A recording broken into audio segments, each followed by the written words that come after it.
But I think the advice I would have is just do it. Like, sit down, start writing it. Like I was saying earlier, editing sucks, but the first draft, the only job of the first draft is to exist, to get your story down on paper or in a Word doc or Google Doc or however you want to do it. But basically, get your story, this idea you have, put it down, because that is the majority of the work. Once you have a first draft, and the story exists, then you go and you fine tune it and get it out there. And I think that's the advice I'd have is actually sit down and do it, because everyone has, it says they want to write a book someday, and very few people actually do.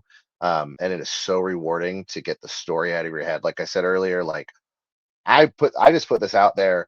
I didn't even have my wife read it. I had a friend read it, and then I was just like, all right, I'm gonna put this out here. And I was like, worst case, no one buys it, no one likes it, and I got my story out of my head.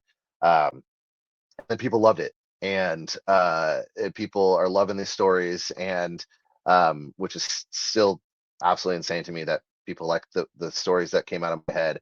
But that would never have happened had I not finally been like, all right, I'm gonna actually do this. I've been talking about it for years. I've been kicking this story around in my head for years, and it wasn't until I actually sat down to do it. So write it out, get that first draft done, and then you can fix it. Then you can make it out there.